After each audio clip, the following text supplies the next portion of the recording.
집에서 하루 종일 놀고만 계시면서 집안일 정도는 아무 말 없이 그냥 하시면 안 돼요? 뭐야? 너 말버릇이 그게 뭐니? 아니, 솔직히 말해서 어머니는 이 집 가정부잖아요. 이런 기본적인 일도 못 하시면 뭐하러 저희가 모시고 살겠어요? 수연은 할 말을 잃었습니다. 가족을 위했을 뿐인데 이제는 가정부 취급을 받는다니. 그날 밤 수연은 40년간 입어온 앞치마 끈을 풀어 서랍 속에 고이 접어 넣었습니다. 이 모든 이야기의 시작은 5개월 전으로 거슬러 올라갑니다. 어느 날 봄, 서울 강북구의 작은 아파트. 새벽 5시 알람이 울리기도 전에 수연의 눈은 이미 떠져 있었어요. 71년을 살아온 몸은 시계보다 정확했습니다. 부엌으로 향하는 발걸음은 25년 동안 신라호텔에서 일했던 그때와 똑같았어요. 묵묵하고 흔들림 없이. 가스레인지에 불을 켜고 물을 끓이는 동안 수연은 냉장고 앞에 붙어 있는 손자 민준이의 그림을 바라봤습니다. 크레용으로 그린 가족 그림 속에서 할머니는 가장 크게, 가장 웃는 얼굴로 그려져 있었어요. 그 아이만큼은 진짜였습니다. 계산이 없는 순수한 마음으로 할머니를 사랑해주는 유일한 존재였죠. 쌀을 씻으며 수연은 자연스럽게 장롱을 바라봤습니다. 그 안에는 남편의 낡은 양복과 함께 당진 여행 팸플릿이 고이 접혀 있었어요. 5년 전 남편이 세상을 떠나기 직전에 함께 보며 언젠가 고향으로 돌아가자고 약속했던 그 팸플릿. 그때만 해도 수연은 몰랐습니다. 자신이 소중히 간직한 그 여행 계획이 머지않아 진짜 희망이 될 줄은. 도시락을 싸면서 수연의 손길은 한결같았어요. 민준이가 좋아하는 달걀말이, 시금치나물, 그리고 정성스럽게 간을 맞춘 불고기. 반찬 하나하나에는 할머니의 50년 요리 내공이 고스란히 담겨 있었습니다. 준이야, 일어날 시간이야. 아이의 방으로 들어가 이불을 살짝 걷어내며 뺨을 쓰다듬어 줬어요. 9살 손자의 잠자는 얼굴은 천사 그 자체였습니다. 이 아이 때문에라도 여기 있어야 한다는 생각이 들었어요. 할머니, 오늘 아침은 뭐 해줄 거야?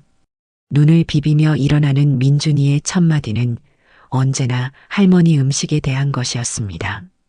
아침 식탁에 앉은 민준이는 할머니가 차려준 밥을 맛있게 먹었어요.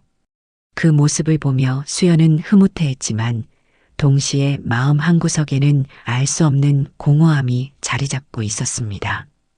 이상했어요. 분명 가족을 위해 살고 있는데 왜 이렇게 외로울까요? 아들 준호와 며느리 미정은 이미 출근 준비로 바쁜 시간이었습니다. 미정은 화장하며 거실 거울 앞에서 말했어요.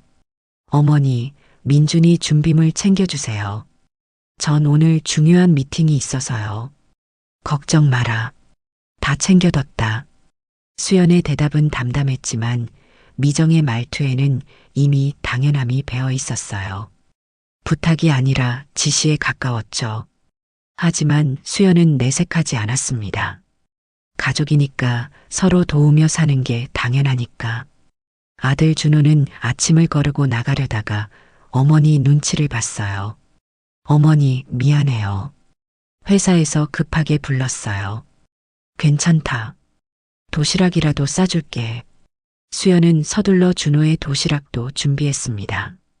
48살 아들이지만 여전히 어머니 눈에는 걱정스러운 아이였어요. 사업에 실패하고 힘들어하는 모습을 보면서도 수연은 묵묵히 뒷바라지할 뿐이었습니다. 그런데 수연은 아직 몰랐어요. 아들이 사실은 회사를 그만둔 상태라는 것을, 그리고 무언가를 숨기고 있다는 것을. 가족들이 모두 나간 후 집은 갑자기 조용해졌어요. 수연은 설거지를 하며 창밖을 바라봤습니다. 아파트 단지 안놀이터에서는 또래 할머니들이 손자들과 함께 즐겁게 놀고 있었어요. 나도 저렇게 살고 싶은데. 하지만 민준이는 학교에 가고 할머니는 혼자 집에서 빨래와 청소를 해야 했습니다. 언제부터인가 이런 일상이 당연해졌어요. 빨래를 널면서 수연은 며느리의 비싼 블라우스를 조심스럽게 다뤘습니다. 혹시 상할까봐 손빨래로 따로 빼서 정성스럽게 빨았죠. 그런데 왜 고마워하는 말 한마디 없을까요? 점심시간이 되어 혼자 밥을 먹으며 수연은 텔레비전을 켰어요. 드라마 속 시어머니는 며느리에게 구박받다가 결국 집을 떠나는 내용이었습니다. 에이, 드라마나 그렇지. 현실은 다르지. 하지만 마음 한구석이 무거웠어요.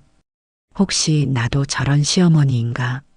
혹시 내가 짐이 되고 있는 건 아닐까?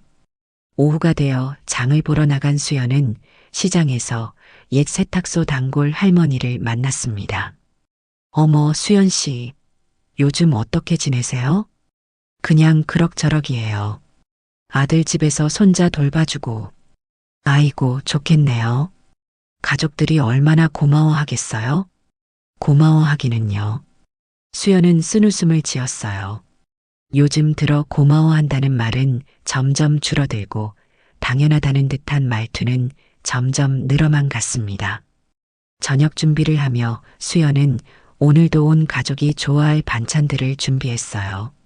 준호가 좋아하는 돼지갈비찜, 미정이 즐겨 먹는 나물무침, 그리고 민준이를 위한 두부조림까지. 가족들이 모두 모인 저녁 식탁. 분위기는 평소와 다름없어 보였지만 공기 중에는 어딘지 모를 긴장감이 흘렀어요. 미정의 표정이 평소보다 차가웠고 준호는 계속 휴대폰만 들여다보고 있었습니다. 유독 민준이만 할머니, 갈비 맛있어 하며 밝게 웃고 있었죠. 수연은 가족들의 빈 그릇을 채워주며 마음속으로 생각했습니다. 뭔가 이상하다. 예전 같으면 준호가 어머니 고생했어요 라며 한마디씩 했는데 요즘은 그런 말도 없네. 미정은 더더욱 그랬어요. 밥을 먹으면서도 일 얘기만 하거나 휴대폰만 들여다봤습니다. 미정아. 수연이 조심스럽게 입을 열었어요. 그날따라 유난히 허리와 무릎이 아픈 게다가 저녁 준비도 많이 한 날이라 며느리가 설거지와 뒷정리를 좀 도와줬으면 했습니다. 평소 이런 부탁을 하지 않지만 그래도 당연히 도와주겠지라는 막연한 기대감에 말을 꺼냈어요. 집안일 좀 같이 하자. 수연의 목소리는 떨렸어요. 부탁하는 것도 이렇게 어려워진 게 언제부터였을까요? 25년 동안 신라 호텔에서 손님들과 대화할 때는 이렇게 조심스럽지 않았는데 정작 가족 앞에서는 말 한마디가 이렇게 힘들었습니다. 미정이 젓가락을 내려놓는 소리가 유독 크게 들렸어요.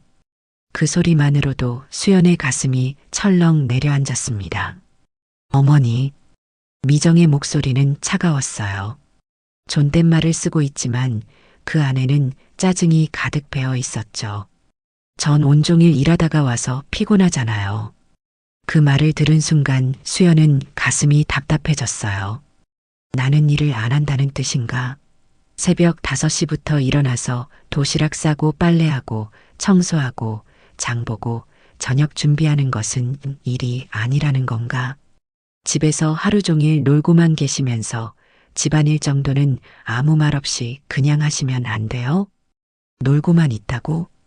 수연의 눈에서 순간 눈물이 맺혔어요. 하지만 참았습니다.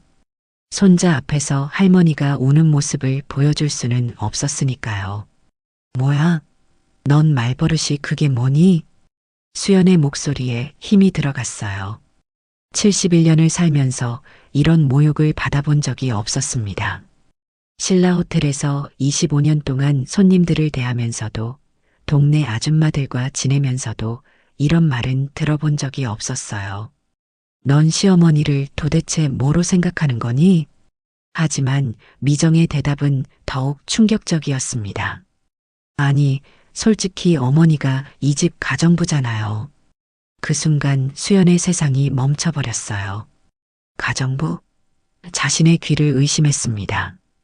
분명히 잘못 들은 거겠죠. 하지만 미정의 다음 말은 더욱 잔인했어요. 이런 기본적인 일도 못하시면 뭐하러 저희가 모시고 살겠어요? 수연은 할 말을 잃었습니다. 가슴속에서 뭔가가 쾅하니 깨지는 것 같았어요.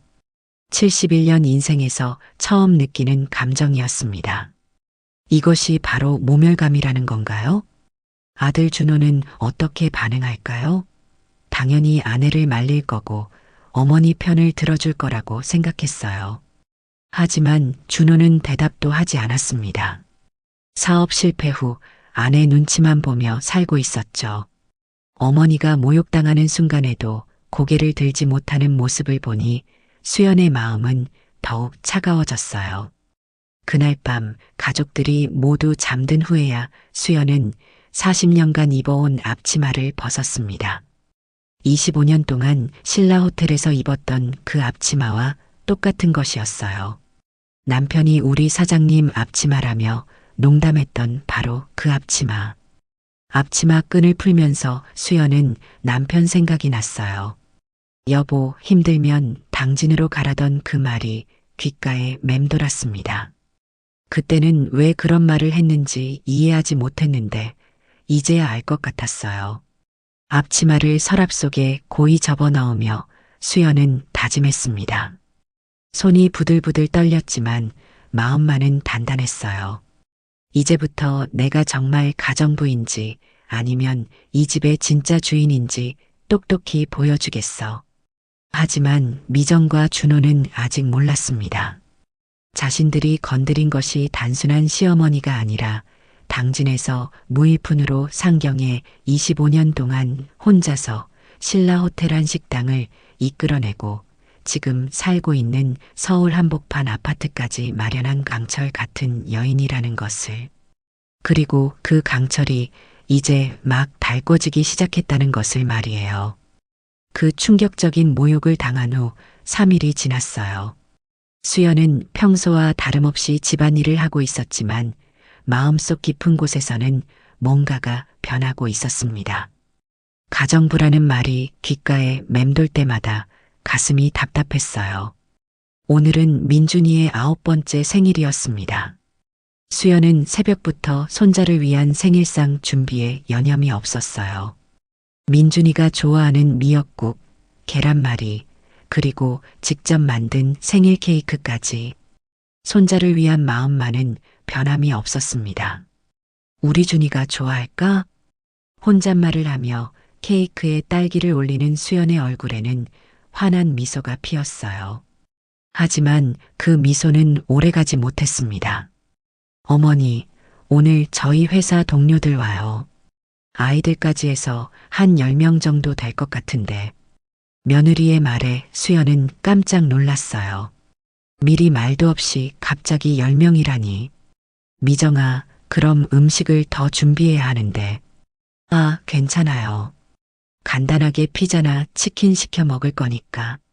어머니는 그냥 케이크만 챙겨주세요. 수연은 마음이 착잡했어요. 손자 생일인데 배달 음식으로 때우겠다는 며느리. 하지만 또 뭐라고 할 수도 없었죠. 오후 3시, 손님들이 하나둘 도착하기 시작했어요. 미정의 회사 동료들과 그들의 자녀들이었습니다. 수연은 정성껏 준비한 케이크를 들고 거실로 나갔어요. 준이야, 할머니가 케이크 만들어줬어. 와, 할머니 고마워요. 손자의 환한 미소에 수연은 그동안의 피로가 한순간에 사라지는 듯 했어요. 하지만 기쁨도 잠깐이었죠. 어머, 직접 만드셨어요? 요즘 시대에 정말 대단하시네요. 저희 어머니가 워낙 살림을 좋아하세요. 살림을 좋아한다는 표현에 수연은 씁쓸했어요. 좋아서 하는 게 아니라 해야 하니까 하는 건데. 그런데 어머님, 요즘 어르신들은 다들 취미생활 하시던데 혹시 뭐 하시는 거 있으세요? 갑작스러운 질문에 수연은 잠시 당황했어요. 취미라고 할 만한 게 있나 생각해봐도 떠오르지 않았습니다.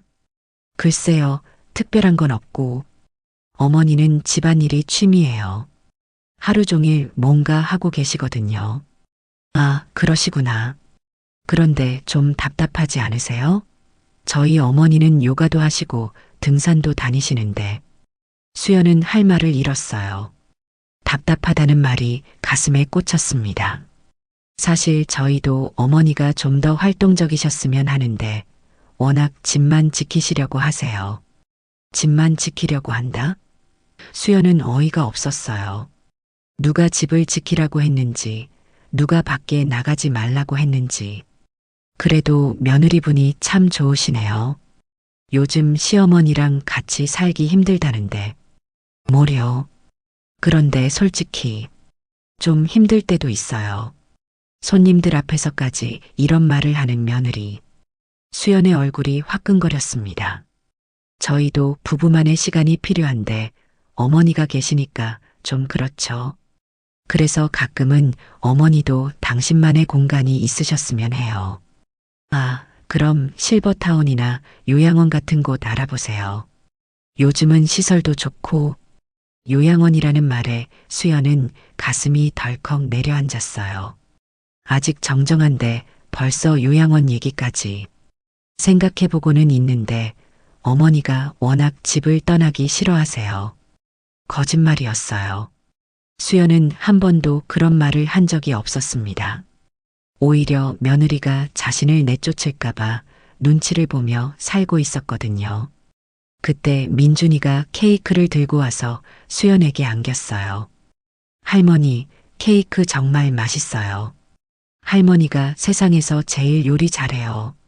손자의 순진한 말에 수연은 겨우 미소를 지을 수 있었어요. 적어도 이 아이만큼은 자신을 진심으로 좋아해 주니까. 어머, 정말 할머니 바라기네요. 부럽다. 너무 할머니만 따라서 탈이에요. 엄마는 안 따르고. 농담처럼 던진 말이지만 수연에게는 가시가 되어 꽂혔어요. 손자마저 빼앗기는 기분이었습니다. 그런데 어머님, 정말 요리 솜씨가 대단하시네요. 이 케이크 정말 맛있어요. 어디서 배우셨어요? 수연은 잠시 망설였어요. 젊은 시절 신라호텔에서 일했던 얘기를 해도 될까요? 예전에 호텔에서 일한 적이 있어서요. 어머, 정말요? 어느 호텔이요? 신라호텔 한식당에서요. 수연의 대답에 손님들은 감탄했어요. 하지만 며느리 미정의 표정은 좋지 않았습니다. 어머니, 그런 옛날 얘기는. 와, 그럼 정말 프로셨네요. 대단하시다. 오랜만에 받는 진심 어린 칭찬에 수연은 가슴이 뿌듯했어요. 하지만 며느리의 차가운 시선이 느껴졌습니다. 저녁이 되어 손님들이 돌아간 후 수연은 설거지를 하며 오늘 있었던 일을 되새겼어요. 요양원 얘기, 집만 지킨다는 말, 그리고 며느리의 차가운 반응들. 그때 준호가 들어왔어요. 어머니, 오늘 수고 많으셨어요. 케이크 정말 맛있었어요. 준호야, 나한테 물어볼 게 있는데. 네, 뭔데요? 미정이가 나보고 요양원 가라는 뜻인가? 준호는 잠시 당황한 듯 했어요. 아니에요, 어머니. 그런 뜻이 아니라 그냥 어머니도 편하셨으면 해서 하는 말이에요. 편하다는 게 뭐니? 내가 불편하게 굴었니? 그게 아니라 어머니도 시간이 필요하지 않으실까 해서요. 아들마저도 며느리와 같은 말을 하는 것에 수연은 절망스러웠어요. 준호야, 솔직히 말해봐. 내가 여기 있으면 너희한테 방해가 되니? 어머니, 왜 그런 말씀을? 대답이 늦네. 그럼 답이 나왔구나. 수연은 더 이상 말하지 않았어요. 아들의 침묵이 모든 것을 말해주고 있었습니다. 그날 밤 수연은 오랫동안 잠들지 못했어요. 천장을 바라보며 생각했습니다. 내가 정말 이 가족에게 짐이 되고 있는 건가? 새벽 2시 수연은 조용히 일어나 장롱을 열었어요. 그리고 남편의 유품 상자에서 하나의 서류를 꺼냈습니다. 집 등기부등본이었어요. 5년 전 남편이 죽고 나서 정리한 서류 중 하나였죠. 등기부를 보며 수연은 작은 미소를 지었습니다. 그렇습니다. 이 집의 진짜 주인은 바로 자신이었어요. 그때 문득 25년 전 일이 생각났어요. 당진에서 갓 20살에 상경한 그때의 자신 말입니다. 기차에서 내렸을 때 손에 들고 있던 건 낡은 보따리 하나뿐이었어요. 주머니에는 어머니가 쥐어준 10,000원짜리 몇 장이 전부였죠. 서울역 광장에 서서 올려다본 높은 건물들이 아직도 생생합니다. 그때는 무서웠지만 포기하지 않았어요. 첫 직장은 남의 집 식모살이였습니다. 새벽 5시부터 밤 10시까지 쉬는 날도 없이 일했어요. 손은 늘 세제 때문에 거칠어졌고 허리는 늘 아팠지만 그래도 견뎠습니다. 왜냐하면 꿈이 있었거든요. 언젠가 좋은 곳에서 일하겠다는 꿈. 그러던 중 우연한 기회로 신라 호텔에 들어가게 되었어요. 물론 밑바닥부터 시작하는 건 힘들었지만 운명적으로 한 사람을 만나게 되었어요. 바로 남편 박철수였어요. 신라 호텔 단골 손님이었던 그는 언제나 정중했고 수연의 꿈을 응원해줬습니다. 수연아, 우리 둘이 힘합쳐서 정말 멋진 삶을 살아보자. 결혼 후 부부는 정말 악착같이 살았어요. 남편은 택시회사에서 일하고 수연은 신라 호텔에서 일하며 틈틈이 다른 집 청소도 나갔습니다. 하루 4시간씩밖에 못 자던 때도 있었어요. 그렇게 10년을 모아 작은 아파트를 마련했습니다. 당진에서 올라온 시골 처녀가 서울에 집을 장만한 거였어요. 그 작은 집이 지금은 15억이 넘는 강북구 아파트가 되었습니다. 재개발로 대박이 난 거였죠. 수연은 등기부등본을 다시 한번 확인했어요. 소유자 박수연. 남편이 세상을 떠나기 전에 미리 정리해둔 것 같았습니다. 여보, 고마워요. 덕분에 내가 진짜 주인이라는 걸 확인했어요. 그날부터 수연은 조용히 계획을 세우기 시작했어요. 하지만 아직 확신이 서지 않았습니다. 정말로 이 모든 것을 포기하고 떠날 수 있을까요? 며느리의 모욕적인 말들이 자꾸 떠올랐어요. 어머니가 이 집 가정부잖아요. 그 말이 생각날 때마다 분노가 치밀어 올랐어요. 하지만 동시에 민준이의 순진한 얼굴도 떠올랐습니다. 수연은 결심이 서지 않은 채 며칠을 더 보냈어요. 그런데 일주일 후 결정적인 사건이 또 벌어졌습니다. 어느 토요일 오후 수연이 설거지를 하고 있을 때 아들 준호가 조심스럽게 부엌으로 들어왔어요. 평소보다 얼굴이 어두웠고 뭔가 말하고 싶어 하는 기색이 역력했습니다. 어머니, 준호의 목소리가 떨렸어요. 왜 그러니? 어머니, 좀 부탁할 게 있어서요. 준호는 주머니에서 서류 봉투를 꺼냈어요. 봉투가 두툼한 걸 보니 꽤 많은 서류가 들어있는 모양이었습니다. 어머니, 집 담보대출 좀 해줄 수 있어요? 그 순간 수연의 머릿속이 하얘졌어요. 집 담보대출? 25년 동안 신라 호텔에서 일하며 한 번도 집을 담보로 돈을 빌린 적이 없었는데 담보대출을 왜? 사업 기회가 생겼어요. 정말 좋은 기회인데 자금이 좀 필요해서요. 준호의 목소리에는 간절함이 묻어 있었어요. 하지만 동시에 뭔가 숨기고 있다는 느낌도 들었습니다. 얼마나 필요한데? 한 5천만 원 정도요. 5천만 원. 적지 않은 돈이었어요. 수연은 서류를 받아들고 천천히 들여다봤습니다. 복잡한 법률 용어들이 빽빽하게 적혀 있었지만 한 가지는 확실히 보였어요. 공동명의 전환이라는 문구가 여러 곳에 보였거든요. 이게 뭐야? 공동명의 전환? 아, 그건 대출받을 때 필요한 절차래요. 형식적인 거예요. 준호의 대답이 어딘지 모르게 어물어물했어요. 수연은 25년 동안 신라 호텔에서 온갖 사람들을 봐왔습니다. 거짓말하는 사람의 냄새를 금방 맡을 수 있었어요. 어머니, 정말 급해요. 다음 주까지 답을 줘야 해서요. 준호가 재촉하는 목소리를 들으며 수연은 확신했어요. 뭔가 숨기고 있다는 것을. 내가 좀 생각해보자. 어머니, 너무 오래 생각하지 마세요. 기회는 기다려주지 않아요. 준호가 나간 후 수연은 서류를 다시 꼼꼼히 들여다봤어요. 뭔가 석연치 않은 부분들이 여러 군데 보였습니다. 그날 밤 수연은 결심했어요. 내일 법무사 사무소에 가서 서류를 확인해 보기로. 다음 날 오후 수연은 몰래 집을 나서 동네 법무사 사무소를 찾아갔어요. 신라 호텔에서 알고 지낸 고객 중 법무사가 있었습니다. 어머니, 이 서류는 단순한 담보대출 서류가 아니에요. 그럼 뭔가요? 집 소유권을 아들분과 공동 명의로 바꾸고 동시에 담보대출을 받는 서류예요. 쉽게 말해서 어머니 집의 절반을 아들분께 넘겨주는 거죠. 수연은 머리가 띵해졌어요.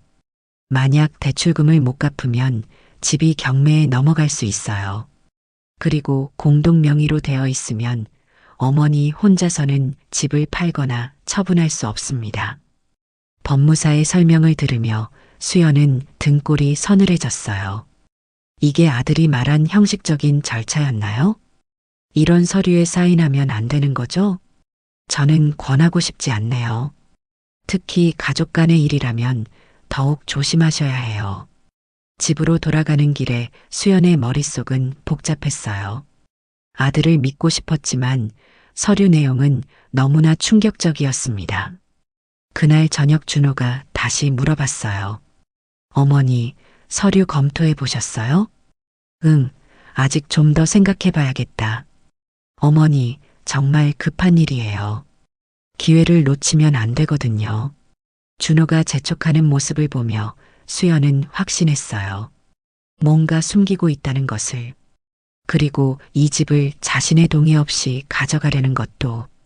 그날 밤 수연은 남편 사진 앞에 앉았어요. 여보, 우리 아들이 이런 아이였나요? 이 집을 가져가려고 이런 짓을 하다니. 하지만 이제 수연은 결심했어요. 더 이상 당하고만 살지 않겠다고. 진짜 주인이 누구인지 보여주겠다고. 그 순간 수연은 깨달았습니다.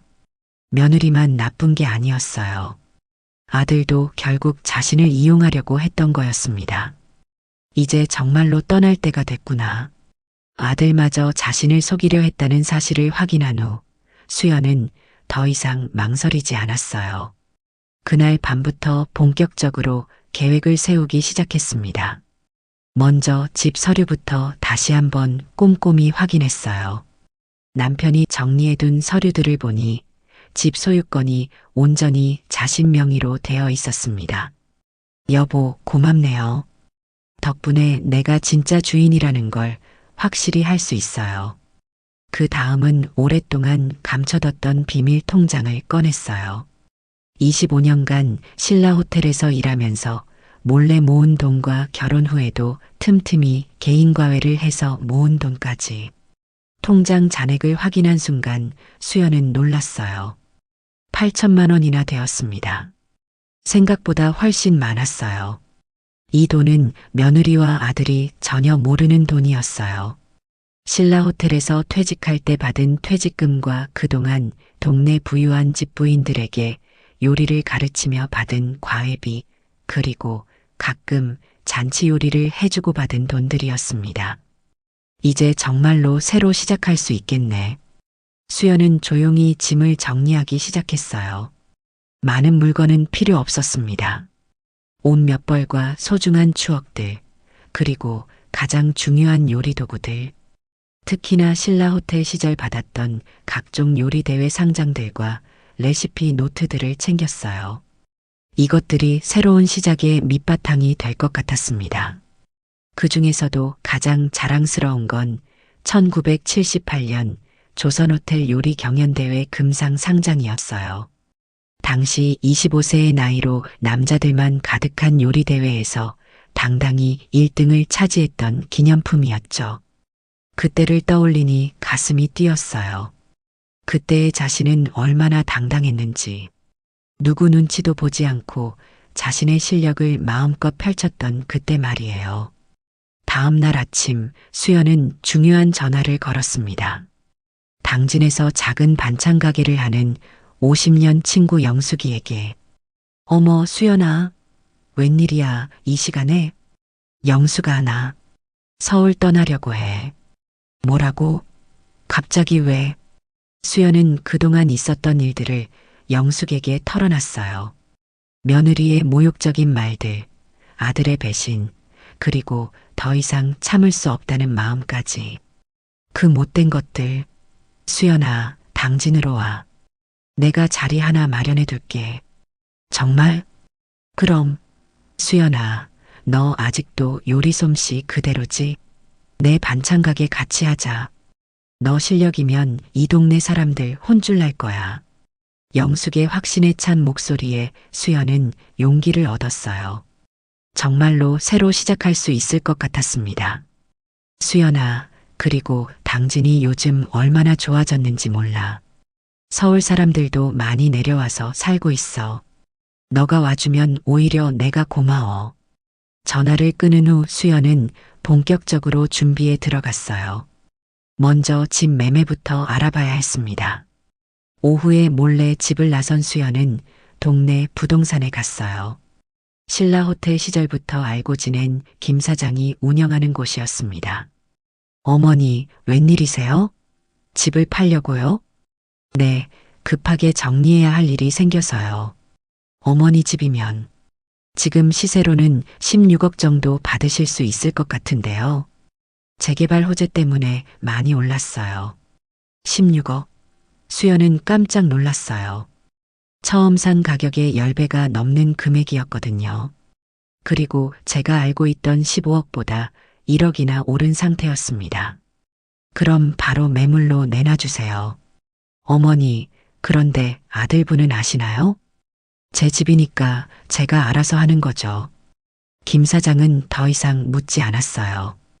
25년간 알고 지낸 수연의 성격을 잘 알고 있었거든요. 부동산에서 나온 수연은 바로 당진으로 내려갔어요. 영숙을 만나 구체적인 계획을 세우기 위해서였습니다. KTX를 타고 2시간 만에 도착한 당진. 서울과는 완전히 다른 공기가 수연을 맞아줬어요. 수연아. 50년 친구의 따뜻한 포옹에 수연은 그동안 억눌러왔던 감정이 터져 나오는 것을 느꼈어요. 많이 힘들었지? 낯선 곳에서 고생만 했어. 친구의 품에서 수연은 눈물을 흘렸어요. 분명 서울에는 아들과 며느리, 손자가 있지만 이런 따스함은 없었거든요. 그날 오랜만에 회포를 푸는 시간을 가졌습니다. 친구에게 그동안의 속마음을 털어놓으니 가슴 한켠이 시원해지는 기분이 들었어요. 복잡하던 머리도 정리되었기에 앞으로 뭘 해야 할지 생각하게 되었죠. 당진에서 하루를 보내고 서울로 돌아온 수연. 이제 모든 준비가 끝났습니다. 며느리와 아들이 모르는 사이에 집은 이미 매물로 나왔고 당진에서의 새로운 시작도 준비됐어요. 그날 저녁 아들 준호가 또다시 서류 얘기를 꺼냈어요. 어머니, 그 서류 언제까지 생각해 보실 거예요? 정말 시간이 없어요. 글쎄다. 아직 잘 모르겠어. 수연의 대답에 준호의 얼굴이 굳어졌어요. 며느리 미정도 옆에서 인상을 찌푸렸습니다. 어머니, 아들이 사업 기회가 생겼다는데 왜 이렇게 미적거리세요? 미정의 말투에는 짜증이 섞여 있었어요. 예전 같으면 수연이 주눅 들었을 텐데 이제는 달랐습니다. 미정아, 급한 일이면 다른 방법도 있잖니. 왜 꼭 집을 담보로 해야 하니? 다른 방법이 어디 있어요? 어머니 집이 제일 확실한 담보잖아요. 미정의 대답을 들은 순간 수연은 모든 걸 확신했어요. 이들이 정말로 자신의 집을 노리고 있다는 것을. 그래도 좀 더 생각해 봐야겠다. 그날 밤 수연은 남편 사진 앞에 앉아 혼잣말을 했어요. 여보, 맞죠? 이제 정말 떠날 때가 됐죠? 다음 날 오전 김 사장에게서 전화가 왔어요. 어머니, 벌써 집 보러 오시는 분이 있어요. 오후 2시에 오신다는데 괜찮으세요? 좋아요. 그런데 가족들은 모르게 해주세요. 오후 2시 젊은 부부가 집을 보러 왔어요. 신혼부부로 보이는 그들은 집을 한 바퀴 둘러본 후 만족해 했습니다. 정말 좋은 집이네요. 즉석에서 계약하고 싶은데 가능할까요? 어머니, 어떻게 하시겠어요? 좋습니다. 계약하죠. 계약서에 사인을 하면서 수연은 남편 생각이 났어요. 여보, 우리가 이렇게 힘들게 마련한 집을 이렇게 정리하게 되네요. 하지만 후회는 없어요. 잔금은 언제까지 치르면 되나요? 2주 후면 됩니다. 완벽한 타이밍이었어요. 계약을 마치고 집으로 돌아온 수연은 본격적으로 마지막 준비에 들어갔습니다. 가장 중요한 건 민준이에게 남길 편지였어요. 그 아이만큼은 할머니가 왜 떠나는지 언젠가 이해해 주기를 바랐거든요. 우리 사랑하는 준이에게 할머니가 갑자기 멀리 가게 되었구나. 놀라지 마라. 할머니는 당진이라는 바다가 보이는 곳에서 새로운 시작을 해보려고 해. 준이가 그리우면 언제든 놀러와. 할머니가 맛있는 거 많이 해줄게. 편지를 쓰면서 눈물이 났어요. 하지만 슬픈 눈물이 아니라 후련한 눈물이었습니다. 며칠 후 잔금일이 다가왔어요. 그날 오전 미정과 준호는 평소와 다름없이 출근했고 민준이는 학교에 갔습니다. 오후 2시 16억의 잔금을 받은 순간 수연은 정말 자유로워진 기분이었어요. 당진에서 무일푼으로 시작해서 서울에서 16억을 손에 쥐게 되다니 이제 정말로 모든 준비가 끝났어요. 그날 저녁 수연은 평소와 다름없이 저녁을 차렸어요. 마지막이 될 수도 있는 식사였지만 내색하지 않았습니다. 식사를 마친 후 준호가 또다시 서류 얘기를 꺼냈어요. 어머니, 정말 마지막이에요. 내일까지 답을 줘야 해요. 그래, 알겠다. 내일 답을 줄게.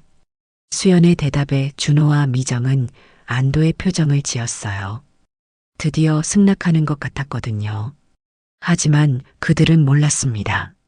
수연이 준비한 진짜 답이 무엇인지를. 그날 밤 수연은 마지막으로 이 집을 둘러봤어요.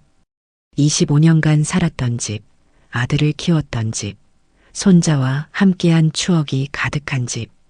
하지만 이제는 정말로 떠날 때가 왔어요. 이제부터는 내가 진짜 주인인 삶을 살겠어. 새벽 5시 평소처럼 일어난 수연은 마지막으로 가족들을 위한 아침을 준비했어요. 하지만 이번에는 특별한 메뉴가 추가됐습니다. 식탁 위에 놓인 건 편지 한 통이었어요. 그리고 그 옆에는 집 매매 계약서 사본이 놓여 있었습니다. 준호가 일어나 식탁에 앉는 순간 그 서류들을 발견했어요. 어머니, 이게 뭐예요? 네가 어제 답을 달라고 했잖니. 그게 내 답이야. 준호는 서류를 보고는 얼굴이 하얘졌어요. 집 매매 계약서였거든요. 어머니, 이게 뭐예요? 집을 팔았다고요? 그래, 팔았어. 16억에. 어머니, 어떻게 이럴 수 있어요? 우리 허락도 없이. 허락? 내 집인데 내가 왜 허락을 받아야 하니? 수연의 목소리는 놀랍도록 차분했어요. 그리고 미정아, 너 말대로 나는 이제 진짜 가정부가 됐어. 다른 집 가정부로 말이야. 어머니가 어떻게? 간단해. 나는 가정부가 아니라 이 집 주인이었는데 너희가 계속 가정부 취급을 하니까 진짜 가정부가 되기로 한 거야. 그때 민준이가 일어나서 거실로 나왔어요. 할머니, 무슨 일이야? 수연은 민준이를 꼭 안아줬어요. 준이야, 할머니가 편지 써뒀으니까 나중에 읽어봐. 할머니는 새로운 곳에서 새로운 시작을 하려고 해. 할머니 어디 가는 거야? 바다가 보이는 곳이야. 준이도 놀러 올 수 있어. 그때 준호가 소리쳤어요. 어머니, 이러시면 안 돼요. 우리가 어떻게 살아요? 너희가 어떻게 살지는 너희가 알아서 해. 나는 71년을 남을 위해 살았으니 이제 나를 위해 살 거야. 수연은 이미 준비해둔 가방을 들었어요. 그리고 준호야, 네가 가져온 그 서류 말이야. 공동명의 전환이 뭔지 나도 안다. 네가 내 집 반을 가져가려고 했던 거 다 알아. 준호는 아무 말도 할 수 없었어요. 이제 됐어. 나는 정말로 자유롭게 살 거야. 현관문을 열고 나가는 수연의 뒷모습을 보며 가족들은 아무 말도 할 수 없었어요. 그들은 아직 몰랐습니다. 자신들이 무시했던 그 71세 여인이 얼마나 대단한 사람이었는지, 그리고 앞으로 얼마나 놀라운 일들이 기다리고 있는지를. 버스에서 내린 수연이 당진 시외버스터미널에 도착한 건 오후 3시였어요. 50년 만에 다시 밟는 고향 땅이었습니다. 공기부터 달랐어요. 터미널 앞에서 기다리고 있던 영숙이 수연을 발견하고는 달려왔어요. 수연아, 영숙아. 50년 친구의 따뜻한 품에 안긴 순간 수연은 그동안 억눌러왔던 감정이 터져 나오는 것을 느꼈어요. 많이 힘들었지? 이제 다 끝났어. 여기서는 네가 주인이야. 영숙의 말에 수연은 더욱 눈물을 쏟았어요. 네가 주인이다라는 말이 얼마나 오랫동안 듣고 싶었던 말인지요. 한편 서울에서는 지진이 났어요. 수연이 떠난 후 준호와 미정은 완전히 패닉 상태였습니다. 새집 주인이 이사 오기까지는 3일의 시간이 있었어요. 그동안 어디서 살아야 할지, 앞으로 어떻게 해야 할지 막막했습니다. 이제 정말 어떡하죠? 갈 곳도 없는데. 일단 모텔이라도 가자. 그리고 어머니한테 연락해보자. 하지만 수연의 핸드폰은 계속 꺼져 있었어요. 한편 당진에서 수연은 영숙과 함께 새로운 보금자리를 둘러보고 있었어요. 영숙이 미리 구해놓은 작은 투룸 아파트였습니다. 여기서 당분간 지내. 그리고 내일부터 우리 가게 구경시켜줄게. 영숙아, 정말 고마워. 그런데 내가 폐만 끼치는 건 아닐까? 무슨 소리야? 오히려 내가 고맙지. 네가 와줘서 얼마나 든든한지 몰라. 다음 날 아침 수연은 오랜만에 자신만을 위한 아침을 준비했어요. 누군가를 위해 서두를 필요도 없고 눈치 볼 사람도 없는 평화로운 아침이었습니다. 오후에 영숙은 수연을 자신의 가게로 데려갔어요. 영숙이네 반찬 가게라는 간판이 걸린 깔끔한 가게였습니다. 가게는 작지만 정갈했어요. 앞쪽은 반찬을 진열하는 공간이고 뒤쪽에는 요리를 할 수 있는 넓은 주방이 있었습니다. 수연아, 한번 뭔가 만들어봐. 내가 재료 준비해놨어.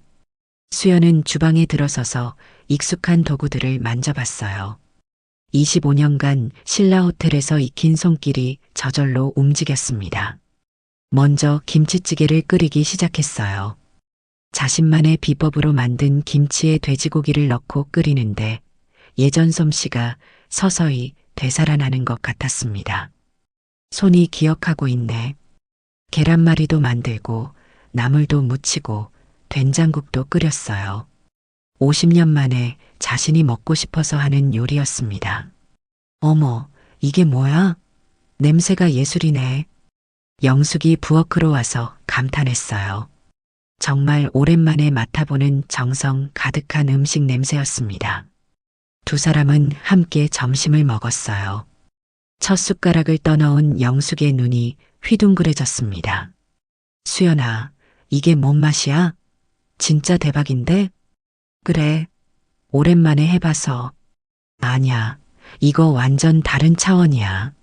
수연아, 우리 진짜 성공할 것 같은데? 영숙의 극찬에 수연은 오랫동안 잃어버렸던 자신감을 되찾는 기분이었어요. 그날 오후부터 수연은 본격적으로 가게 일을 시작했어요. 처음에는 간단한 밑반찬부터 만들기 시작했습니다. 수연이 만든 오이소박이를 맛본 단골 할머니가 깜짝 놀랐어요. 영숙아, 이게 뭔 맛이야? 이런 맛은 처음이야. 수연이가 만들었어요. 서울에서 오신 분이에요. 어디서 이런 걸 배우셨어요? 그냥 옛날부터 해왔어요.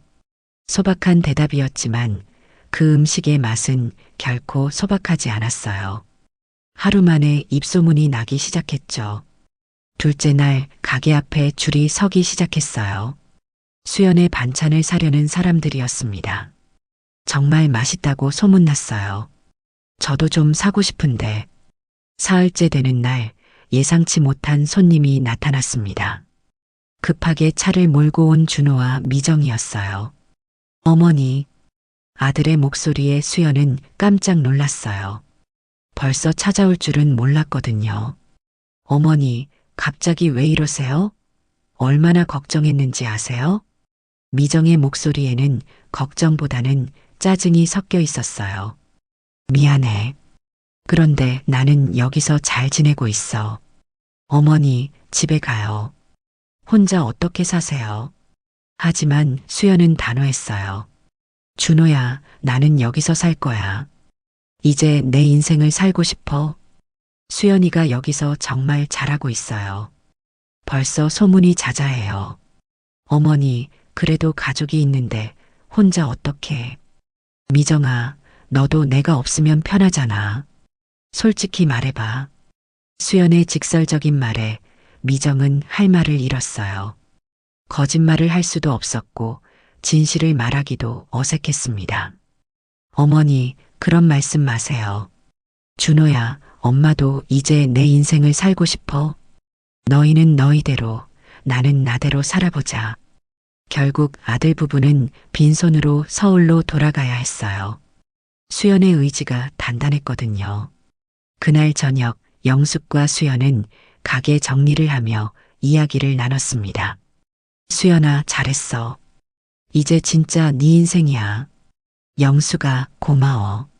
네가 없었다면 이런 용기도 못 냈을 거야. 일주일이 지나자 수연의 반찬은 당진에서 유명해졌어요. 특히 김치와 각종 나물 반찬들이 인기였습니다. 어느 날 오후 특별한 손님이 가게에 들어왔어요. 30대 중반으로 보이는 깔끔한 차림의 여성이었습니다. 안녕하세요. 혹시 여기가 소문난 반찬 파는 곳 맞나요? 네, 맞아요. 어디서 오셨어요? 서울에서 왔어요. 지인이 추천해줘서요. 정말 맛있다고 하더라고요. 수연이 정성스럽게 포장해서 내준 김치를 받아든 정아는 작은 통을 하나 열어봤어요. 혹시 맛 좀 봐도 될까요? 물론이에요. 김치 한 조각을 입에 넣은 정아의 표정이 확 바뀌었습니다. 이게 정말 맛있죠? 맛있다는 차원을 넘어섰어요. 이런 김치는 정말 처음이에요. 정아는 계속해서 질문을 했어요. 어떻게 이런 맛을 내는지, 비법이 무엇인지. 할머님, 혹시 이 비법을 어떻게 배우셨어요? 그냥 오랫동안 해오면서요. 정말 특별해요. 이런 맛은 아무나 못 내요. 정아는 명함을 꺼내 수연에게 건네줬어요. 저는 한정아라고 해요. 요리 관련 일을 하는데 혹시 시간 되실 때 더 이야기 나눠볼 수 있을까요? 그날부터 수연의 인생에 또 다른 변화가 시작될 조짐이 보였어요. 하지만 수연은 아직 몰랐습니다. 자신이 얼마나 큰 가능성을 가지고 있는지를. 그날 저녁 수연은 바닷가를 산책하며 생각했어요. 정말로 새로운 시작이 가능한 걸까? 71세에? 하지만 오늘 하루만 봐도 충분했어요. 자신의 요리를 진심으로 좋아해주는 사람들, 자신을 존중해주는 사람들과 함께 하는 것이 얼마나 행복한지 깨달았거든요. 이제야 진짜 살맛이 나는구나. 바닷바람을 맞으며 수연은 미소 지었어요. 앞으로 어떤 일들이 기다리고 있을지 기대되기 시작했습니다. 당진에 온 지 한 달이 지났어요. 수연의 손맛은 이제 동네를 넘어 인근 시군까지 소문이 나기 시작했습니다. 매일 아침이면 가게 앞에 단골들이 줄을 설 정도였어요. 오늘도 수연은 새벽 5시부터 김치를 담그고 있었어요. 하지만 이제는 누군가를 위해서가 아니라 자신이 좋아서 하는 일이었습니다. 역시 내가 좋아하는 일을 할 때가 제일 행복하네. 혼잣말을 하며 김치를 버무리는 수연의 얼굴에는 활기가 넘쳤어요. 50년 만에 찾은 진짜 자신의 모습이었습니다. 수연아, 오늘도 벌써 주문이 50통이나 들어왔어. 정말? 이렇게 많이? 그럼 어제는 천안에서까지 사러 왔잖아. 이제 정말 유명해졌어. 그때 가게 문이 열리며 일주일 전에 왔던 그 여자가 다시 들어왔어요. 한정아였습니다. 할머님, 안녕하세요. 저 지난번에 왔던 한정아예요. 아, 네. 어서 오세요. 할머님, 혹시 시간 있으시면 제안 드리고 싶은 게 있어요. 정아는 자신이 요리 관련 온라인 콘텐츠를 만드는 일을 한다고 설명했어요. 블로그도 하고 가끔 영상도 찍는다고 했습니다. 할머님 같은 분의 이야기를 많은 사람들에게 알리고 싶어요. 정말 특별한 맛이거든요. 저는 잘 모르겠는데, 나이도 많고, 나이는 상관없어요. 오히려 할머님의 나이와 경험이 더 가치 있어요. 수연은 망설였어요. 인터넷이라는 게 아직 낯설었거든요. 수연아, 해봐. 네 음식을 더 많은 사람들이 알게 되는 거잖아. 간단하게 시작해 볼까요? 할머님이 김치 담그시는 모습만 촬영해서 올려보는 거예요. 한참을 고민하던 수연이 입을 열었어요. 그럼 한번 해볼까요? 정말요? 와, 대박. 할머님, 후회 안 하실 거예요. 일주일 후 촬영 날이 다가왔어요. 정아는 간단한 카메라 하나만 가지고 왔습니다. 할머님, 너무 긴장하지 마시고 평소처럼만 하시면 돼요.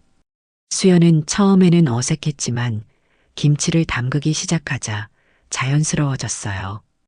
50년간 해온 일이니까 몸이 저절로 움직였습니다.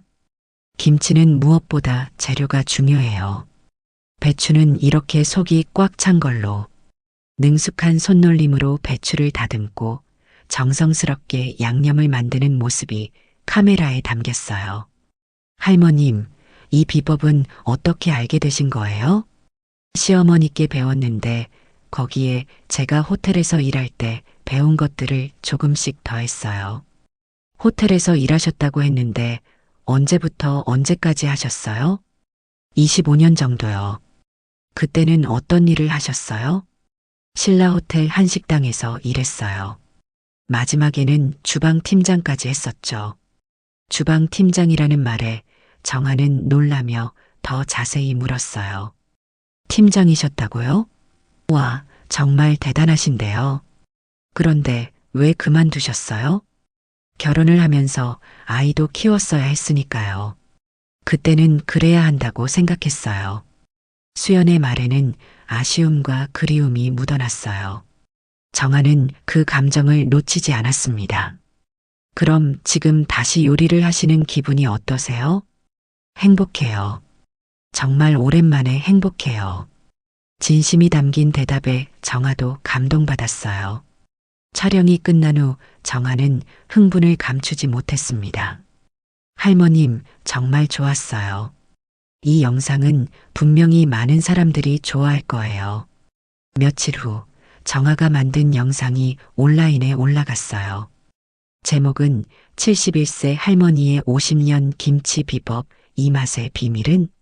이었습니다. 영상이 올라간 지 이틀 만에 조회수가 10만을 넘었어요. 댓글도 쏟아졌습니다. 이런 할머니가 우리 동네에도 계셨으면 좋겠어요. 진짜 맛있을 것 같아요. 어디서 살 수 있나요? 할머니의 인생이 영화 같네요. 수연아, 대박이야. 사람들이 김치 주문하겠다고 전화가 계속 와. 정말로 전국에서 주문이 쇄도했어요. 하루에 200통도 모자랄 지경이었습니다. 영수가, 이제 어떡하지? 이렇게 많이 주문이 들어올 줄 몰랐어. 좋은 일이잖아. 우리 직원도 더 뽑고 공간도 넓히자. 하지만 기쁨도 잠깐 예상치 못한 복병이 나타났어요. 바로 서울에서 급하게 내려온 준호와 미정이었습니다. 이번에는 미정의 표정이 평소와 달랐어요. 화가 나 있었습니다. 어머니, 이게 뭐예요? 인터넷에 어머니가 다 나왔던데요? 응, 좋은 분이 도와주셔서. 어머니가 이런 식으로 나서시면 저희가 어떻게 보여요? 마치 저희가 어머니를 버렸다는 식으로. 미정의 말에 수연은 어이가 없었어요. 자신이 성공하는 것조차 못마땅하게 생각하다니. 어머니, 그래도 저희한테 미리 말씀해 주시지. 왜? 내가 뭘 잘못했니? 잘못했다는 게 아니라 체면상 좀 그렇잖아요. 그때 정아가 가게에 들어왔어요.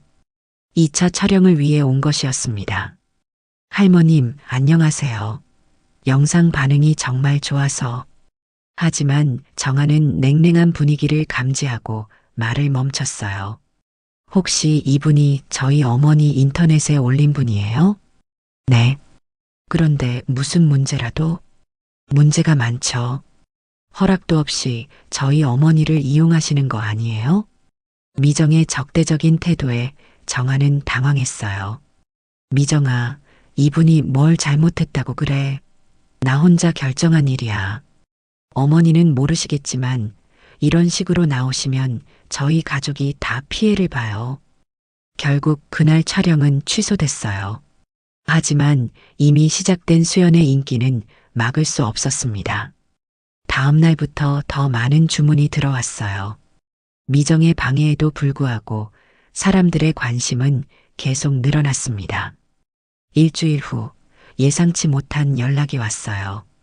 지역 방송국에서 인터뷰 요청이 온 것이었습니다. 할머님, 저희 KBS 대전 방송국입니다. 할머님 이야기를 방송에서 소개하고 싶은데 괜찮으실까요? 방송이요? 네, 우리 동네 사람들이라는 프로그램인데 정말 많은 분들이 관심을 가지고 계세요. 수연은 망설였어요. 인터넷 영상도 어려웠는데 방송이라니. 수연아, 해봐. 네가 이렇게 유명해질 줄 누가 알았겠어? 결국 수연은 방송 출연을 결정했어요. 촬영 당일 방송국 사람들이 가게에 와서 수연의 일상을 담았어요. 김치 담그는 모습, 손님들과 대화하는 모습, 그리고 영숙과 함께 웃는 모습까지. 할머님, 71세에 새로운 시작을 하신 소감이 어떠세요? 늦었다고 생각하지 말고 하고 싶은 게 있으면 도전해보라고 말씀드리고 싶어요. 가족들의 반응은 어떠세요? 처음에는 걱정하셨지만 이제는 응원해주세요. 물론 거짓말이었지만 방송에서 가족 갈등을 이야기할 수는 없었으니까요. 방송이 나간 후 수연의 인기는 하늘을 찔렀어요. 전국에서 주문이 쇄도했고 직접 가게를 찾아오는 사람들로 당진까지 북적거렸습니다. 하지만 그때 또 다른 문제가 생겼어요. 미정이 온라인에 악의적인 댓글을 달기 시작한 것이었습니다. 저 할머니 며느리입니다. 사실 집에서는 정말 힘들어요. 갑자기 나가더니 이런 일까지. 미정의 악플 때문에 온라인 분위기가 나빠지기 시작했어요. 하지만 수연은 굴복하지 않았습니다. 영수가 사실대로 말할 때가 온 것 같아. 수연은 정아에게 연락했어요. 그리고 자신의 진짜 이야기를 털어놓기로 결심했습니다. 며느리의 방해와 악플에도 불구하고 수연의 진정성은 더 많은 사람들에게 전해졌어요. 진짜 감동적인 이야기는 거짓으로 가려질 수 없었거든요. 정아는 수연과 긴 대화를 나눈 후 결심했어요. 할머니의 진짜 이야기를 세상에 알리기로. 할머님, 이번에는 정말 솔직한 이야기를 해보시는 게 어떨까요? 솔직한 이야기요? 네. 할머니가 왜 서울을 떠나게 되었는지 진짜 이유를 말씀해 주세요. 수연은 한참을 망설였어요. 가족의 치부를 드러내는 일이 쉽지 않았거든요. 그래도 가족인데.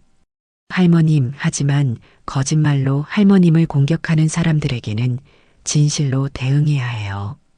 결국 수연은 결심했어요. 더 이상 숨길 필요가 없다고. 정아가 만든 두 번째 영상의 제목은 71세 할머니가 집을 떠난 진짜 이유, 충격적인 며느리의 한마디였어요. 영상에서 수연은 담담하게 자신의 이야기를 털어놨습니다. 며느리가 저한테 이렇게 말했어요. 어머니는 이 집 가정부잖아요 라고. 40년을 헌신했는데 가정부 취급을 받다니. 수연의 진솔한 고백에 시청자들은 분노했어요. 댓글창은 며느리를 비난하는 글들로 가득했습니다. 어떻게 시어머니한테 그런 말을 할 수 있어요? 할머니 너무 마음 아프셨을 것 같아요. 며느리가 정말 못됐네요. 영상 조회수는 하루 만에 50만을 돌파했어요. 그리고 전국의 언론사에서 연락이 쏟아지기 시작했습니다. KBS, MBC, SBS에서 모두 인터뷰 요청을 해왔어요. 수연아, 이제 정말 전국구야. 방송국에서 출연 요청이 와. 정말? 내가 방송에? 하지만 수연은 아직 망설였어요. 이렇게 유명해지는 게 과연 좋은 일일까요? 수연아, 이미 시작된 일이야.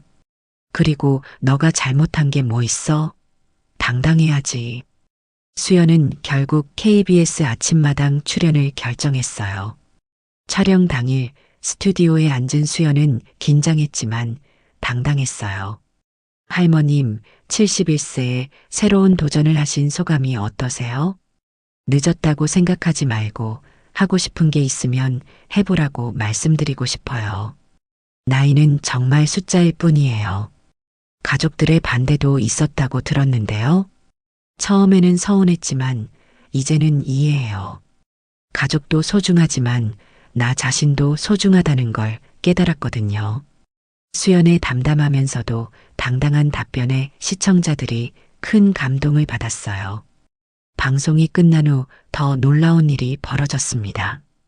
대형 식품회사에서 수연에게 연락이 온 거예요. 할머님, 저희가 할머님의 김치를 상품화하고 싶습니다. 상품화요? 네, 수연 할머니 전통김치라는 브랜드로 전국 마트에 유통하고 싶어요.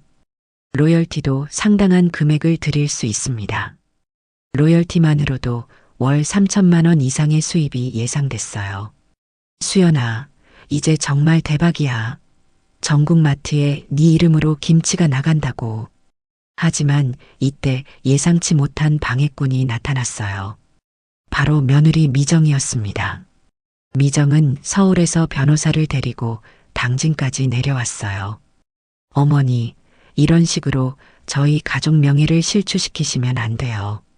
할머님께서 방송에서 말씀하신 내용 중 사실과 다른 부분이 있다면서요? 미정은 끝까지 수연의 성공을 인정하지 않으려 했어요. 어머니가 치매 초기 증상을 보이시는데 판단력이 흐려져서 이런 일을 하시는 거예요. 미정의 막말에 수연은 분노했어요. 치매? 내가 치매라고? 그때 정아가 나섰어요. 그럼 할머님이 정말 치매인지 확인해 보시죠. 정아는 보건소에 전화해서 요청을 드렸습니다. 바로 오면 검사가 가능하다는 말에 다 같이 가봤죠. 할머님, 간단한 인지능력 검사를 해보겠습니다. 검사 결과는 놀라웠어요. 71세 나이에 이 정도 인지능력을 가진 분은 정말 드뭅니다. 치매는커녕 매우 건강하세요. 의사의 말에 미정은 할 말을 잃었어요. 그런데 더 큰 반전이 기다리고 있었어요. 정아가 수연의 과거 경력을 더 자세히 조사해서 공개한 거예요. 여러분, 더 놀라운 사실이 있어요. 수연 할머님이 1978년 조선호텔 요리 경연대회에서 금상을 받으셨어요. 화면에는 젊은 시절 수연의 사진과 상장이 나왔어요. 25세의 수연이 당당하게 상을 받고 있는 모습이었습니다. 그리고 신라호텔 한식당에서 25년간 근무하시며 주방 팀장까지 하셨던 진짜 전문가세요. 이 사실이 알려지자 수연에 대한 관심은 폭발적으로 증가했어요. 온라인 댓글들도 완전히 바뀌었습니다. 와, 진짜 대단한 분이시네요. 이런 분을 며느리가 가정부라고? 정말 악질이다. 할머니의 인생이 드라마 같아요. 그런데 그때 준호가 혼자 당진에 찾아왔어요. 이번에는 미정 없이 혼자였습니다. 어머니, 아들의 목소리에는 미안함이 가득했어요. 어머니, 정말 죄송해요. 뭐가? 미정이가 어머니를 치매라고 한 거요. 저도 뒤늦게 알았어요. 아들이 고개를 숙이며 사과하는 모습에 수연의 마음이 복잡했어요. 어머니, 이제 알았어요. 제가 얼마나 바보였는지. 준호야, 미정이랑은 이혼할 거예요. 더 이상 같이 살 수 없어요. 수연은 놀랐어요. 이혼까지 생각하고 있다니. 준호야, 너무 성급하게 결정하지 마라. 민준이 생각도 해야 하고. 어머니, 저는 이미 결정했어요. 어머니 없는 삶은 상상할 수 없어요. 아들의 말에 수연은 마음이 따뜻해졌어요. 늦었지만 진짜 아들의 마음을 확인할 수 있었습니다. 그날 저녁 수연은 영숙과 함께 바닷가를 걸으며 이야기를 나눴어요. 수연아, 이제 정말 성공했네. 꿈만 같아. 내가 이렇게 많은 사람들에게 사랑받을 수 있을 줄 몰랐어. 당연한 거야. 네가 얼마나 대단한 사람인지 이제야 세상이 알아보는 거지. 수연은 바다를 바라보며 미소 지었어요. 71세에 찾은 새로운 인생. 정말로 나이는 숫자에 불과하다는 것을 몸소 증명하고 있었습니다. 하지만 이것은 시작에 불과했어요. 더 큰 성공이 기다리고 있었거든요. 일주일 후 수연의 김치가 전국 마트에 출시됐어요. 첫날 매출만 5억 원이었습니다. 수연은 진짜 전국구 스타가 되어 있었어요. 가정부 취급받던 71세 할머니가 대한민국 최고의 김치 브랜드 CEO가 된 거였습니다. 그날 밤 수연은 남편 사진 앞에 앉아 말했어요. 여보, 봤죠? 우리 수연이도 할 수 있어요. 71세에 새로 시작해서 이렇게 성공했어요. 정말로 인생은 언제든 새로 시작할 수 있다는 것을, 나이는 정말 숫자일 뿐이라는 것을 수연이 증명해 보였습니다. 수연이 전국적으로 유명해진 지 6개월이 지났어요. 수연 할머니 전통 김치는 어느 마트에서든 다 볼 수 있게 되었어요. 하지만 성공보다 더 소중한 것이 있었어요. 바로 진짜 가족을 찾는 것이었죠. 오늘은 특별한 날이었어요. 저번 방송 후 근황을 전하는 수연 할머니 성공 스토리 특집 다큐멘터리를 촬영하는 날이었거든요. 할머님, 6개월 전과 지금을 비교하면 어떤 기분이세요? 꿈을 꾸는 것 같아요. 71세에 이런 일이 일어날 줄 몰랐거든요. 수연의 얼굴에는 자신감과 평온함이 함께 보였어요. 6개월 전에 위축되고 슬픈 모습은 온데간데 없었습니다. 그때 가게 문이 열리며 익숙한 얼굴이 들어왔어요. 준호였습니다. 하지만 이번에는 혼자가 아니었어요. 손자 민준이와 함께였죠. 할머니, 손자가 달려와 안기는 모습에 수연의 얼굴이 환해졌어요. 우리 준이, 어떻게 왔어? 어머니, 안녕하세요. 방송 촬영한다고 해서 보러 왔어요. 아들의 태도가 예전과는 완전히 달랐어요. 어머니를 존경하고 자랑스러워하는 기색이 역력했습니다. 혹시 아드님이신가요? 인터뷰 좀 할 수 있을까요? 네, 좋아요. 어머님의 변화를 어떻게 보세요? 정말 대단하세요. 제가 어머니를 너무 몰랐던 것 같아요. 준호의 목소리가 떨렸어요. 진심이 담겨 있었습니다.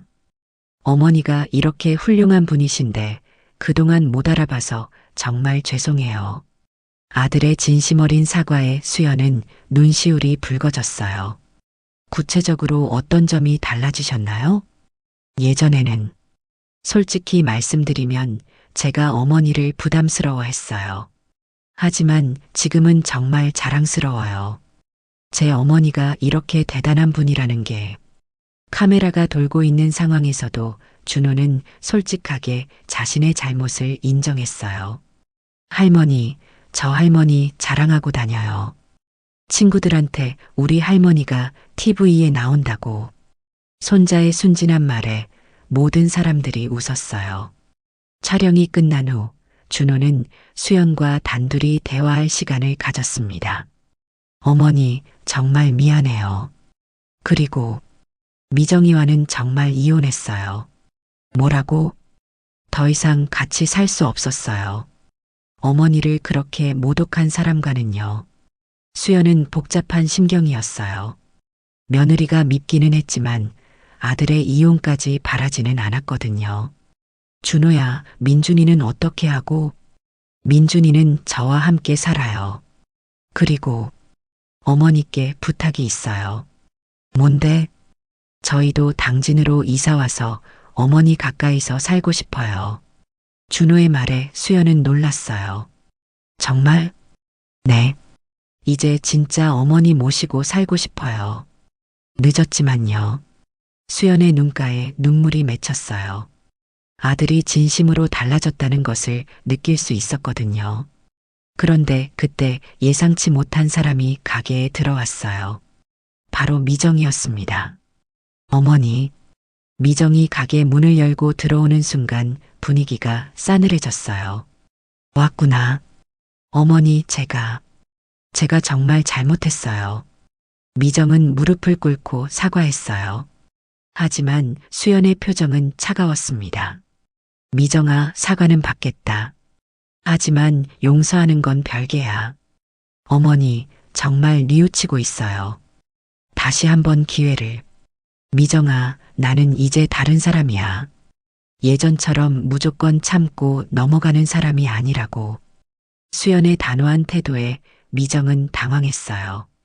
네가 나한테 한 일들을 생각해봐. 가정부라고 했던 것, 치매라고 거짓말했던 것. 그 모든 게 나한테는 깊은 상처였어. 어머니, 정말 미안해요. 미정아, 나는 이제 내가 소중한 사람이라는 걸 알아. 그래서 더 이상 나를 함부로 대하는 사람들과는 함께 할 수 없어. 수연의 말에는 흔들림이 없었어요. 정말로 완전히 달라진 사람이었죠. 결국 미정은 빈손으로 돌아가야 했어요. 수연은 용서는 했지만 예전 관계로 돌아갈 생각은 없었습니다. 저녁이 되어 수연은 영숙, 준호, 민준이와 함께 바닷가를 걸었어요. 수연아, 잘했어. 당당하게 네 입장을 말하는 거. 영수가 고마워. 너가 없었다면 이런 용기도 못 냈을 거야. 할머니, 우리 이제 계속 같이 살 수 있어요? 그럼 우리 준이. 할머니가 맛있는 거 많이 해줄게. 2년이 지난 지금 박수연은 당진에서 가장 유명한 인물이 되어 있었어요. 아니, 대한민국에서 가장 유명한 할머니라고 해도 과언이 아니었습니다. 김치 사업은 연 매출 100억 원을 넘어섰어요. 73세 할머니가 이룬 기적 같은 성공이었죠. 오늘도 아침 5시에 일어난 수연. 하지만 이제는 누군가를 위해서가 아니라 오직 자신이 좋아서 하는 일상이었어요. 창문을 열자 바닷바람이 얼굴을 스쳤고 멀리 바다가 금빛으로 반짝이고 있었습니다. 오늘도 좋은 하루가 될 것 같네. 혼잣말을 하며 수연은 미소 지었어요. 2년 전만 해도 상상할 수 없었던 평화로운 아침이었습니다. 오늘은 특별한 날이었어요. 수연의 자서전 73세. 나는 다시 태어났다가 출간되는 날이었거든요. 오전 10시 서울에서 출판사 관계자들이 당진까지 찾아왔어요. 할머님, 축하드려요. 벌써 예약 주문만 10만 부가 넘었어요. 정말요? 제 이야기를 그렇게 많은 분들이 읽고 싶어 하신다니. 할머님 이야기는 정말 많은 사람들에게 희망을 주고 있어요. 그때 가게 문이 열리며 정아가 들어왔어요. 이제는 수연의 든든한 사업 파트너가 되어 있었습니다. 할머니, 좋은 소식이 있어요. 뭔데? 미국에서 할머님 이야기를 다큐멘터리로 만들고 싶다고 연락이 왔어요. 코리언 그랜드마즈 세컨드 라이프라는 제목으로요. 미국에서요? 네. 할머님 이야기가 이제 전 세계적으로 알려지고 있어요. 수연은 놀라면서도 뿌듯했어요. 자신의 작은 용기가 이렇게 많은 사람들에게 영향을 주고 있다니. 수연은 하루에 한 번 민준이와 함께 바닷가를 산책했어요. 이제 11살이 된 민준이는 할머니와의 시간을 가장 소중히 여겼습니다. 할머니, 저 커서도 할머니처럼 용감한 사람이 될 거예요. 우리 민준이는 이미 충분히 용감해. 할머니, 그런데 엄마는 왜 안 와요? 미정에 대한 질문에 수연은 잠시 침묵했어요. 2년이 지났지만 미정은 여전히 변하지 않았습니다. 가끔 연락을 해오지만 진심 어린 사과는 없었어요. 민준아, 어른들 일은 복잡해. 하지만 할머니가 민준이를 사랑한다는 건 변하지 않아. 그때 멀리서 준호가 손을 흔들며 다가오고 있었어요. 이제 준호는 당진에서 작은 카페를 운영하며 새로운 삶을 살고 있었습니다. 어머니, 민준아, 뭐하고 있어? 아빠, 할머니랑 바다 보고 있어. 어머니, 좋은 소식이 있어요. 뭔데? 제 카페가 이번 달부터 흑자 전환했어요. 어머니 덕분에 관광객들이 많이 와서요. 아들의 기쁜 소식에 수연은 흐뭇했어요. 아들도 새로운 시작을 성공적으로 해나가고 있었거든요. 다행이네. 앞으로도 열심히 해봐. 어머니, 정말 감사해요. 어머니가 아니었다면 저도 이런 용기를 못 냈을 거예요. 그날 저녁 수연은 영숙과 함께 특별한 손님을 맞았어요. 바로 수연을 롤모델로 새로운 도전을 시작한 전국의 할머니들이었습니다. 수연 선생님, 저 65세에 온라인 쇼핑몰 시작해서 대박 났어요. 저는 68세에 유튜브 시작했는데 구독자가 10만 명이나 돼요. 자신을 롤모델로 삼아 성공한 사람들의 이야기를 들으니 수연은 뿌듯했어요. 여러분이 더 대단하세요. 용기 내서 도전하신 거잖아요.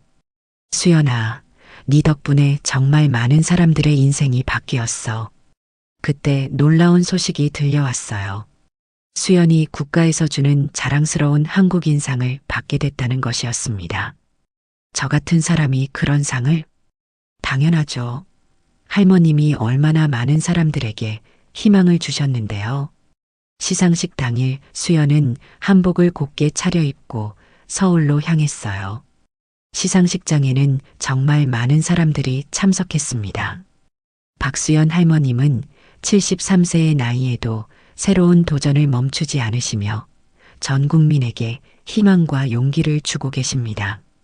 상을 받으며 수연은 짧은 소감을 말했어요. 나이가 많다고 상처받았다고 꿈을 포기할 필요는 없습니다.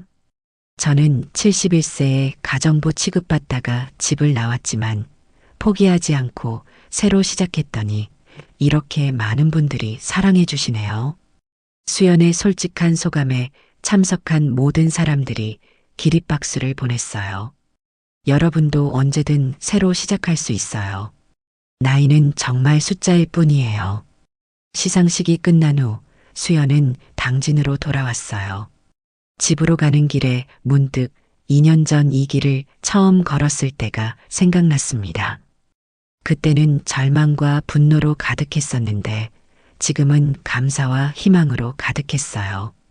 집에 도착한 수연은 남편 사진 앞에 앉았어요. 여보, 봤죠? 우리 수연이도 해냈어요. 73세에 이렇게 성공할 줄 누가 알았겠어요? 사진 속 남편이 환하게 웃는 것 같았어요. 여보가 힘들면 당진으로 가라고 했던 말이 제 인생을 바꿨어요. 정말 고마워요. 그날 밤 수연은 일기를 썼어요.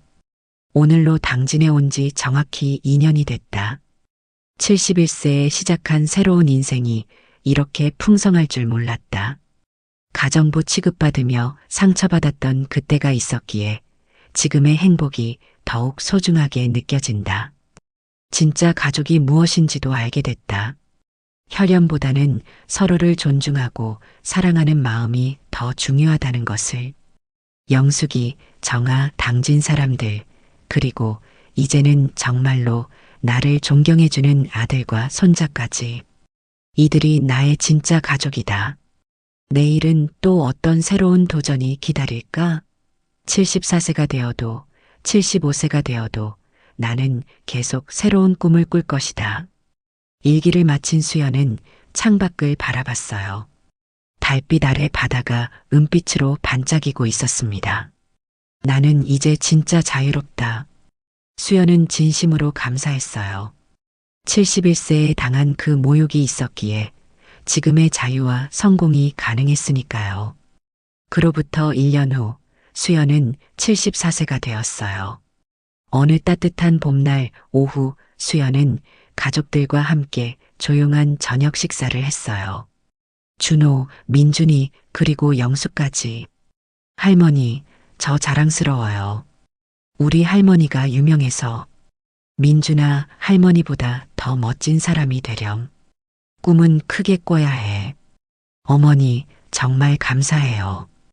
어머니가 보여주신 용기 덕분에 저도 새로운 인생을 살고 있어요. 수연아, 너 덕분에 내 인생도 더 풍부해졌어. 고마워. 가족들의 사랑 속에서 수연은 진정한 행복을 느꼈어요. 밤이 깊어가며 수연은 혼자 바닷가를 걸었어요. 파도 소리를 들으며 지난 3년을 돌아봤습니다. 71세에 받은 그 모욕적인 한마디. 어머니는 이 집 가정부잖아요. 그 말이 있었기에 지금의 자유와 성공이 가능했어요. 인생의 가장 큰 위기가 가장 큰 기회가 된 셈이었죠. 감사해요, 모든 것에. 바닷바람을 맞으며 수연은 미소 지었어요. 74세가 된 지금도 수연의 도전은 계속될 것이었습니다. 내년에는 요리학교 설립을, 그 다음에는 한식 테마파크를 꿈꾸고 있었어요. 나이는 정말 숫자일 뿐이었으니까요. 수연의 이야기는 전 세계 수많은 사람들에게 희망과 용기를 주었어요. 나이가 많아도 상처를 받아도 언제든 새로 시작할 수 있다는 메시지와 함께.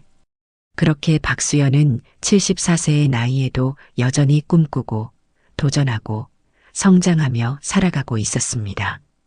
진정한 자유를 만끽하면서 말이에요.